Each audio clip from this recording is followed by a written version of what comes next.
Hello everyone, good morning all of you. आप सभी लोगों का हमारे official YouTube channel Nishant GF research centre में स्वागत है। डियर स्टूडेंट्स, हम लोग क्लास 10th मैथमेटिक्स कवर कर रहे हैं और अभी जो है एक्सरसाइज 1 को मैंने शुरू किया है और इसमें जो है दो चैप्टर मैं बोल रहा हूँ, 2 लेक्चर मेरा कंप्लीट हो गया और ये हमारा तीसरा लेक्चर है। तो तीसरे लेक्चर में देखिए हम लोग कहाँ से शुरू करते हैं। कुछ प्रश्न मैंने आपको बता दिया था, जो शेष रह गए हैं उन्हीं प्रश्नों से मैं आगे बढ़ता हूँ। देखिए इसमें ये कहा है प्रश्न संख्या 8। प्रश्न संख्या 8, किसी परेड में 616 सदस्यों वाली एक सेना की टुकड़ी को 32 सदस्यों वाले एक आर्मी बैंड के पीछे मार्च करना है। दोनों समूहों को समान संख्या वाले स्तंभों में मार्च करना है। उन स्तंभों की अधिकतम संख्या क्या है जिसमें वे मार्च कर सकते हैं। देखिए, तो इसमें हम लोगों को बोला है उन स्तंभों की अधिकतम संख्या क्या है। तो जब अधिकतम शब्द आ गया तो समझ जाइए कि यहाँ पर हमें मौसम फाइंड करना है। तो हम लोग मान लेंगे, माना 2 टुकड़ी है सेना की। हम लोग मान लेंगे, माना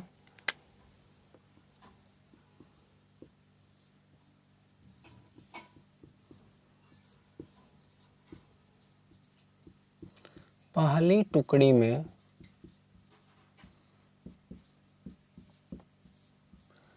जवानों की संख्या, तो पहली टुकड़ी में जवानों की संख्या कितना है? 616 मान लिया गया। दूसरी टुकड़ी में जवानों की संख्या, तो दूसरी टुकड़ी में जो जवानों की संख्या है वो कितना? 32 है। अब हम लोग इसका मौसम निकालेंगे। तो हम लोगों को मौसम पता है, मौसम कैसे निकालना है। यूक्लिड विभाजन प्रमेयिका से, यूक्लिड विभाजन प्रमेयिका से देखिए, तो 616 जो है बड़ा है, ये 32 जो है उससे छोटा है। तो हम लोग लिखेंगे 616 ग्रेटर देन 32। तो हम लोग अब स्टेप 1 को फॉलो करेंगे और इसमें लिखा जाएगा 616 बराबर 32 गुणे 32 से हम लोग डिवाइड करेंगे 616 को, तो 19 बार में जाएगा और 8 का यहाँ पे शेषफल बच जाएगा। जब तक शून्य नहीं आएगा तब तक, जब तक यहाँ पर शून्य नहीं आपको दिखेगा तब तक हमें ऐसे आगे बढ़ते रहना है। अगला काम देखिए क्या करना है, इसको यहाँ पर कर देंगे और ये इसका स्थान लेगा। तो 32 बराबर हो गया 8 गुणे, हमें लग रहा है 4 बार में चला जाएगा। शेषफल क्या आ गया? शून्य आ गया। तो जब शेषफल शून्य आने के कंडीशन में हो जाता है तो जो संख्या आपको यहाँ पर दिखेगा भाजक के स्थान पर, वही आपका क्या हो जाता है? HCF हो जाता है। तो इस प्रश्न का यही आंसर है।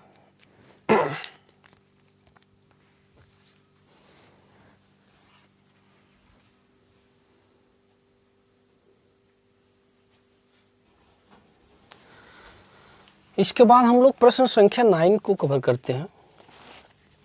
देखिए 9 में ये बोला है कि यूक्लिड विभाजन प्रमेयिका का प्रयोग करके दर्शाइए कि धनात्मक पूर्णांक का वर्ग किसी पूर्णांक m के लिए 3m या 3m+1 के रूप में होता है।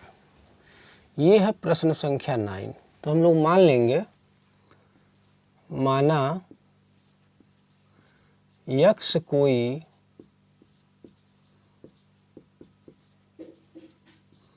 धनात्मक पूर्णांक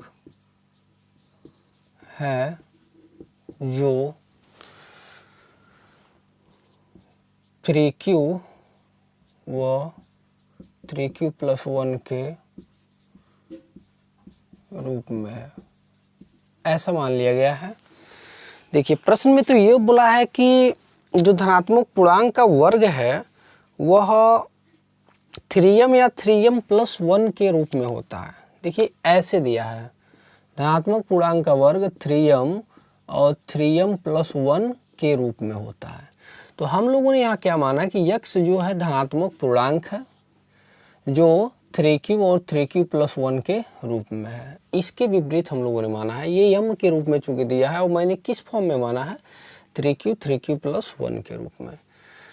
तो ये दोनों जो धनात्मक पूर्णांक आपको दिख रहा है ये किसके वैल्यू हैं, x के ही तो वैल्यू हैं। तो हम लोग इसको लिख लेंगे x बराबर 3m। x बराबर 3m सॉरी, हम लोगों ने माना क्या है, x कोई धनात्मक पूर्णांक है जो 3q+1 के रूप में, हम लोगों ने 3q के रूप में माना है। हमको दिखाना कैसे है, 3m और 3m+1 के रूप में। तो हम लोग जैसे x बराबर 3q मानेंगे तो इसका वर्ग कर देंगे दोनों तरफ वर्ग करने पर। तो जैसे ही दोनों तरफ वर्ग किया जाएगा तो x² बराबर हो जाएगा 3q का स्क्वायर। इसे आप लिख सकते हैं 9q²। आप इसमें से 3 कॉमन कर सकते हैं और यहाँ पे हो जाएगा 3q²। एक काम किया जाए यहाँ पर, अगर इसको मैं मान लूँ, हमें बनाना किस फॉर्म में है, 3m के रूप में। तो यहीं पे नीचे मैं मान ले रहा हूँ, माना 3q² बराबर किसके, m के। तो जैसे मैं इसको m के बराबर मानता हूँ तो ये हमारा किसके बराबर बन जाएगा, 3m के बराबर हो जाएगा। तो यही तो हमें दिखाना था कि धनात्मक पूर्णांक का वर्ग 3m के रूप में है कि नहीं है। तो अगर मैंने x को 3q मान लिया है, यहाँ पर ऊपर देखिए, अगर x आप 3q लेकर के चल रहे हैं तो इसका दोनों साइड में वर्ग कर दीजिए, जो बच रहा है। अब आप देखते रहिए हमें किस फॉर्म में बनाना है, 3m के रूप में बनाना है। मेरे पास 9q² ऑलरेडी आ गया है, वहाँ से मैंने 3 कॉमन कर लिया, जो शेष बच रहा है उसको मैंने m के बराबर मान लिया और वही m वहाँ पे ला करके रख दिया। तो हमारा क्या बन गया, 3m के रूप में बन गया। अगला देखिए हम लोग, अगला पुनः इसी प्रकार से हम लोग क्या करेंगे, x बराबर किसको माना जाएगा, 3q+1 को माना जाएगा। इसको माना गया है, इसका भी दोनों तरफ वर्ग किया जाएगा। x बराबर, भाई मेरे पास x कोई धनात्मक पूर्णांक है जो 3q+1 के रूप में ऑलरेडी है, तो मैंने x बराबर इसको माना, अब फिर x बराबर किसको मानूंगा, 3q+1 को मानूंगा। तो देखिए दोनों तरफ वर्ग करेंगे तो x² बराबर 3q+1 का होल स्क्वायर।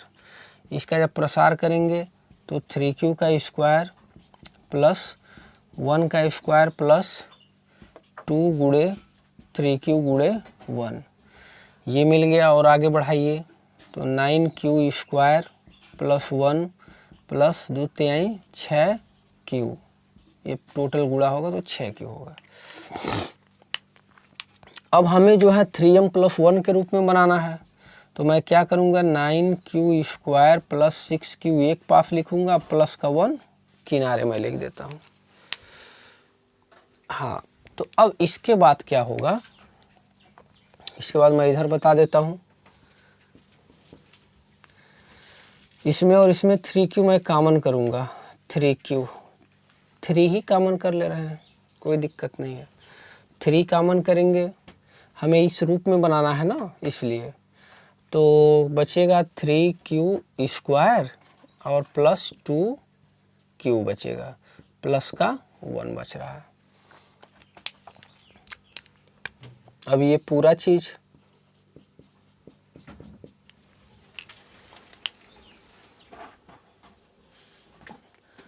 अब ये जो आपको दिख रहा है इसको मैं मान लेता हूँ m,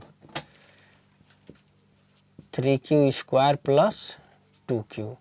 तो देखिए अगर ये पूरा चीज़ m मान लिया गया तो मेरा सवाल बन गया 3m+1। और यही तो हमें दिखाना है कि धनात्मक पूर्णांक का जो वर्ग है वो 3m और 3m+1 के रूप में होता है। तो यहाँ पे देखिए मैंने 3m आपको दिखा दिया और यहाँ 3m+1 के रूप में मैंने दिखा दिया। तो ये प्रश्न भी बहुत ज़्यादा इम्पोर्टेंट है और बार बार ये परीक्षा में रिपीट हुआ है, बोर्ड एग्ज़ाम में इसके आने की प्रबल संभावना है। तो आप लोग इसे अच्छे से देख लीजिए।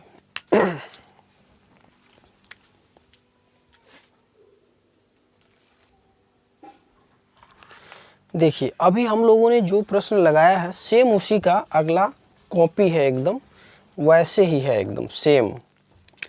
प्रश्न संख्या अगर मैं 10 को देखूं तो कहा है कि यूक्लिड विभाजन प्रमेयिका का प्रयोग करके दिखाइए कि धनात्मक पूर्णांक का घन 9m+1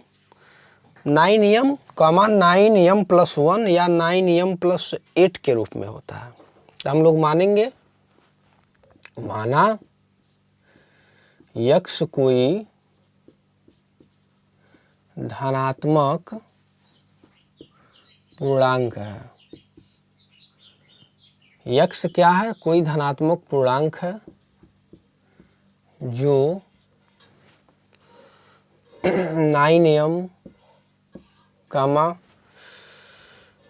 9m+1, 9m+8 इस रूप में हमें दिखाना है, ठीक है ना। तो हम लोग मानेंगे क्या, हम लोग यक्ष को जो मानेंगे, हम लोग मानेंगे 3q +1 और यहाँ पर हो जाएगा आपका 3q + 2। आप इस रूप में मानिएगा, क्योंकि हमें लाना किस रूप में है, हमें लाना है धनात्मक पूर्णांक का जो घन है 9m के रूप में हो सकता है, 9m+1 के रूप में हो सकता है और फिर दिया है 9m+8 के रूप में हो सकता है, 9m+8 के रूप में हो सकता है। तो हमें शो करना है इस रूप में, तो हम लोग इस रूप में तो मानेंगे नहीं। तो हमने मान लिया कि माना यक्ष कोई धनात्मक पूर्णांक है जो 3q +1 और 3q + 2 के रूप में है। चलिए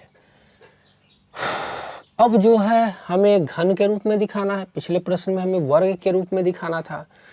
तो हम लोग यक्ष को मानेंगे यक्ष बराबर 3q और दोनों तरफ हम लोग क्या करेंगे, दोनों तरफ घन करने पर, दोनों तरफ घन करने पर, तो जैसे दोनों तरफ घन किया जाएगा तो यक्ष का क्यूब इधर 3q का क्यूब हो जाएगा। तो 3 त्रिका 9 त्रिका 27 और क्यूब पर कितना हो गया, 3 हो गया। 9m के रूप में बनाना है तो 9 मैं कॉमन कर दे रहा हूँ और 3q इतना आ गया। अब यहाँ पे एक काम कीजिए, यहाँ पे इसको मान लीजिए, माना स्मॉल m बराबर 3q पे पावर क्यूब। तो ये हमारा प्रश्न कैसे बन गया, 9m के रूप में। देखिए 9m के रूप में आ गया कि नहीं आ गया। तो धनात्मक पूर्णांक का जो घन है वो 9m के रूप में आ गया। हम लोगों ने माना किस रूप में था, x बराबर 3q के रूप में। तो इस प्रकार से आपको शो करना है। पुनः आप किसको लेकर के चलेंगे, x बराबर 3q + 1 को दोनों तरफ घन कीजिएगा तो इधर भी हो जाएगा घन। आगे बढ़ाता हूँ, a + b का होल क्यूब, a का क्यूब प्लस b का क्यूब प्लस 3 गुणे a गुणे b। तो देखिए इसका हो गया 3 त्रिका 9 त्रिका 27 क्यूब पर पावर क्यूब, इसका हो गया 3 त्रिका 9 क्यूब और प्लस का 1 मैं बाहर लिख देता हूँ, क्योंकि देखिए प्लस का 1 बाद में हमें ऐड करना है। तो इसमें मैं 9 कॉमन कर रहा हूँ, क्योंकि हमें 9m के रूप में तो बनाना है। तो 9 कॉमन करेंगे तो इसमें 3 बच गया और q पे q बच गया। अब प्लस यहाँ पे क्या बचेगा, q बचेगा, क्योंकि 9 तो ऑलरेडी आ गया है। तो अब ये जो आपको चीज़ दिख रहा है ब्रैकेट में, इसे आप m के बराबर मान लीजिए। माना स्मॉल m बराबर कितना 3 क्यूब पे पावर क्यूब प्लस क्यू। तो हमारा ये प्रश्न कैसे बन गया 9m + 1। तो आप देख सकते हैं कि धनात्मक पूर्णांक का जो घन होता है वो 9m + 1 के रूप में भी होता है। इसका जो थर्ड वाला है वो देख लेते हैं 9m + 8 के रूप में भी होता है कि नहीं होता है। तो x बराबर हम लोग क्या मानेंगे, x बराबर 3q + 2 को मानिएगा। तो जैसे घन किया जाएगा तो x का क्यूब हो जाएगा 3q + 2 का क्यूब। तो प्रसार करेंगे तो 27 क्यूब पर क्यूब प्लस 2 दूना 4 दूना 8 प्लस 3ab करेंगे 3 गुणे a के जगह 3q और b के जगह 2। तो देखिए क्या मिल गया, x का क्यूब बराबर हो गया 27 क्यूब पर पावर क्यूब प्लस का 8 और प्लस 3 त्रिक 9 दूना 18 क्यूब हो गया। अब अगला स्टेप x³ बराबर इसको और इसको एक पास लिख लेते हैं। तो 27 क्यूब पे power cube plus 18 cube plus 8 को मैं बाद में लिख देता हूँ। हमें 9m बनाना है, 9m में 9 कॉमन करूँगा, इसमें 2 बच गया 2 क्यूब प्लस का 8।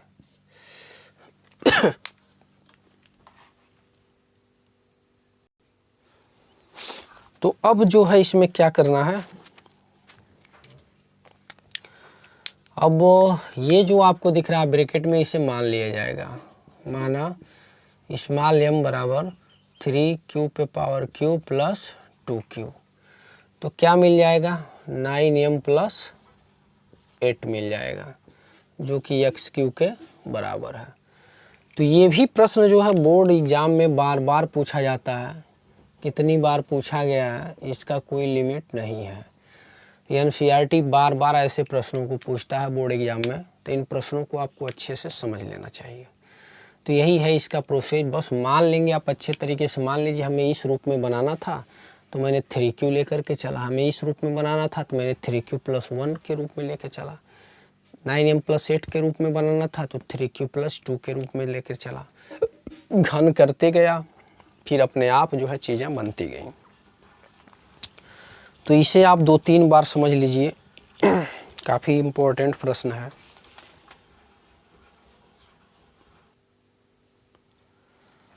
इसका जो अगला प्रश्न है वो हमें मौसो निकालना है 441, अगला नंबर है 567 और इसके बाद का जो नंबर है वो 693 है, 693। तो यूक्लिड विभाजन प्रमेयिका क्या होती है, यूक्लिड विभाजन प्रमेयिका, यूक्लिड विभाजन प्रमेयिका का नियम यही तो है, a बराबर BQ + R, जहाँ R होना चाहिए 0 या इस B के बीच में होना चाहिए। B मतलब भाजक होता है, A मतलब मैं यहाँ पे क्या लिख देता हूँ, A आपका यहाँ पे भाज्य का काम कर रहा है और B आपका क्या है यहाँ पे भाजक है और R क्या है शेषफल है। तो कभी भी शेषफल जो होता है या तो 0 के बराबर होता है या तो भाजक से हमेशा छोटा होता है, ये उसके लिए शर्त होता है। तो हम लोग पहले लेकर के चलते हैं 2 नंबर से, इसको और इसको। तो 693 ग्रेटर देन 567, तो यहाँ पर भाज्य का काम कौन करेगा, ये करेगा। तो हम लोग स्टेप 1 में चलते हैं। तो स्टेप 1 में चलेंगे तो 693 भाज्य हो गया 567 गुणे 1, 567 से एक बार में करेंगे तो आपका 126 आपका यहाँ पे शेषफल बचता है। इसके बाद आप क्या कीजिएगा, आप समझ रहे हैं, इसको यहाँ कर देना है और इस प्रश्न को यहाँ कर देना है। तो आप स्टेप 2 आ जाएगा, तो स्टेप 2 आप पकड़ लेंगे तो यहाँ पे 567, यहाँ पे आ जाएगा 126। अब जो है 126 का आप करेंगे 4 बार में, 4 बार में करेंगे तो 63 आपका बच जाएगा। तो अभी भी शेषफल शून्य नहीं आया, तो ये प्रोसेस आगे बढ़ता रहेगा। तो 126 बराबर 63 गुणे, अब हमें लग रहा है 63 से जैसे आप करेंगे तो 2 बार में आपको शेषफल शून्य मिल जाएगा। तो जब यहाँ शेषफल मिल जाता है तो आप HCF किसको बोल देंगे, HCF आप 63 को बोल सकते हैं। तो अब जो है 63 और 441 में, तो 441 ग्रेटर देन 63 है, या आप ऐसे लिख सकते हैं 63 लेस देन 441। तो यहाँ पे भी स्टेप 1 लगेगा, 441 बराबर 63, और 63 से आप जब कीजिएगा 7 बार में तो आपको शेषफल शून्य मिल जाएगा। तो जब यहाँ शेषफल शून्य आ जाता है तो जो आपको भाजक के स्थान पर दिखता है वही आपका क्या कहलाता है, वही आपका मौसव कहलाता है। तो ये है 11वें प्रश्न का आंसर।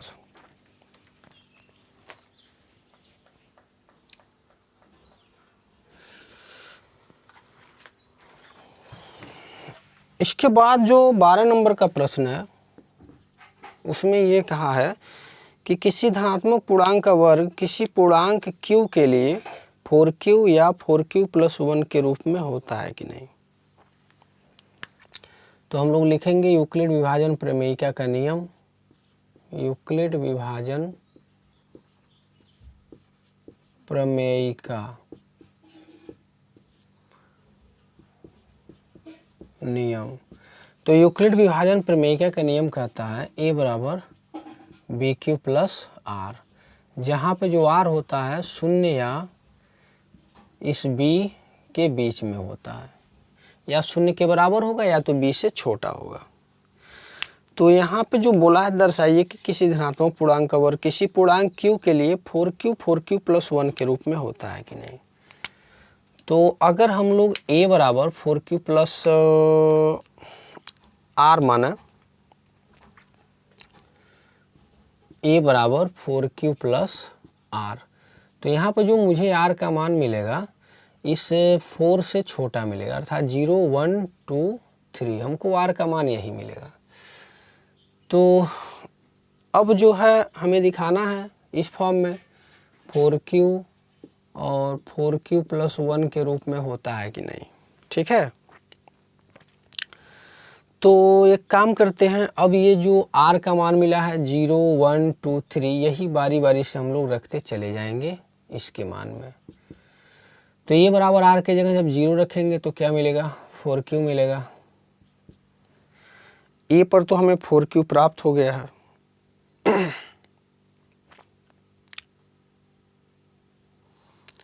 और 4q+1 के रूप में हमें पहुंचना है, 4q+1 के रूप में।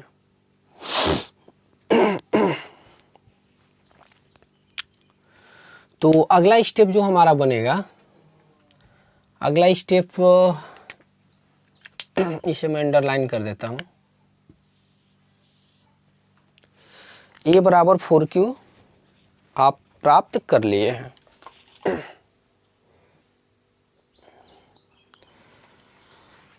तो अब आगे हम लोग क्या करेंगे, कहाँ धनात्मक पूर्णांक का वर्ग पूर्णांक q के लिए 4q+1 के रूप में होता है कि नहीं। अभी तो ये 4q आया है, अब हम लोग इसका वर्ग करके थोड़ा सा देख लेते हैं। तो जब वर्ग करेंगे तो 4q का वर्ग हो जाएगा, तो 16q² हो जाएगा, 4 कामन करेंगे तो 4q²।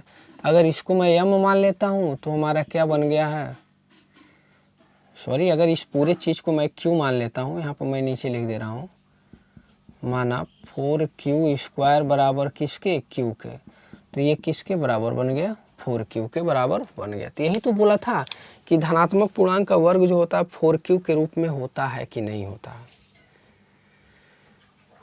तो 4q के रूप में आ गया, 4q+1 के रूप में हमें चेक करना है। तो हम लोग आगे क्या करेंगे, a बराबर 4q, अभी मैंने 0 रखा था अब 1 रखूँगा, तो दोनों तरफ वर्ग होगा, तो ये स्क्वायर बराबर 4q का स्क्वायर प्लस 1 का square plus a square plus b square plus 2ab। तो 2 और a की जगह है 4q और b की जगह है 1। अच्छा, तो अगला स्टेप क्या होगा, a स्क्वायर बराबर 16q स्क्वायर प्लस 1 प्लस 4 दूना 8q हो जाएगा। और आगे बढ़ाऊँगा तो 16q square plus 8q plus 1। इस दोनों में 4 अगर कॉमन करते हैं तो अंदर 4q square plus 2q plus का 1। इस पूरे को यदि मैं मान लेता हूँ q, तो हमारा प्रश्न क्या बन गया, 4q प्लस 1 के रूप में बन जाता है। अच्छा, 1 पे भी चेक हो गया, 2 पे चेक करते हैं, r बराबर 2 पर। तो r बराबर 2 पे क्या मिलेगा, a बराबर 4q प्लस 2 मिलेगा। दोनों तरफ वर्ग करेंगे तो 4q का स्क्वायर प्लस 2 का स्क्वायर प्लस 2 गुणे 4q गुणे 2, तो a का स्क्वायर हो जाएगा 16q स्क्वायर प्लस 2 दूना 4, 4 दूना 8 दूना 16q। अच्छा,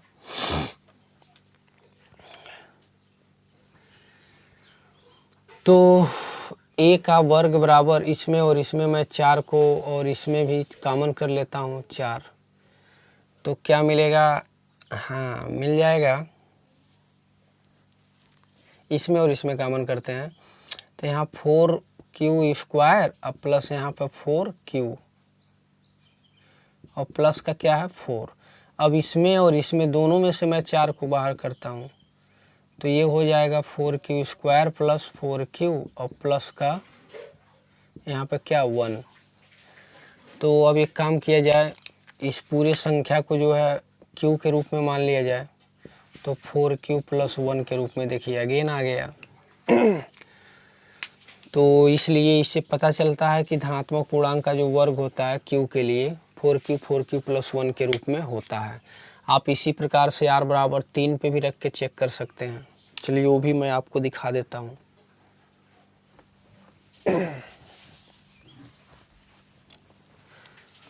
तो r का मान 3 रखने पर, तो r का मान जैसे 3 रखा जाएगा तो a बराबर क्या हो जाएगा 4q प्लस 3। तो a का स्क्वायर बराबर 4q का स्क्वायर प्लस 3 का स्क्वायर प्लस 2ab 4q गुणे 3। तो a स्क्वायर बराबर 4 चौका 16q स्क्वायर 3 त्रिका 9 और प्लस 2 चौका 8 त्रिका 24q हो जाएगा।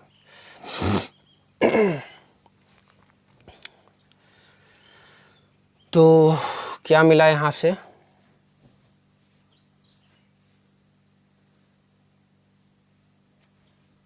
अगर मैं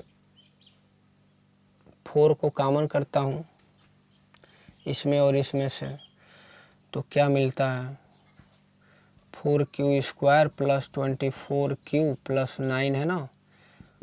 तो 4 को मैं इसमें से कॉमन करता हूँ, सॉरी यहाँ पे कितना है 16 है ना, 16।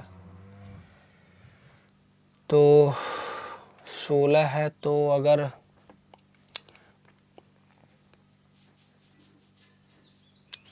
एक काम किया जाए, इसमें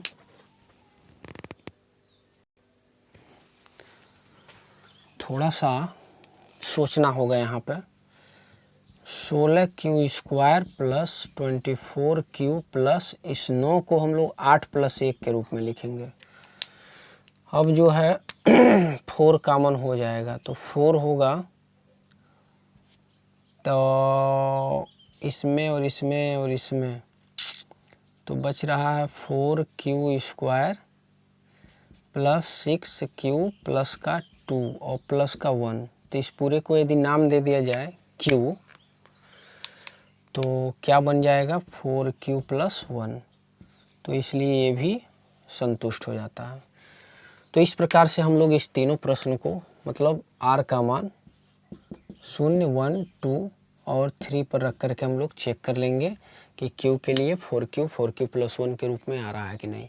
तो ये प्रश्न अपने आप में बहुत ज़्यादा इम्पोर्टेंट था, वेरी मोस्ट इम्पोर्टेंट। ये भी ऐसे ही प्रश्न एग्जाम में पूछे जाएंगे चैप्टर 1 से। तो मैं आशा करता हूँ आपको ये पूरा का पूरा समझ में आया होगा। मेरा पढ़ाने का तरीका कैसा है, आप लोग ज़्यादा से ज़्यादा वीडियो को लाइक कीजिए, चैनल को सब्सक्राइब कीजिए और वीडियो को मित्रों में ज़्यादा से ज़्यादा शेयर कीजिए। कोई भी क्वेरी हो, कुछ भी आपको पूछना है तो कमेंट बॉक्स में ज़रूर लिखें। आपका दिन शुभ हो, खुश रहें। जय हिंद, जय भारत।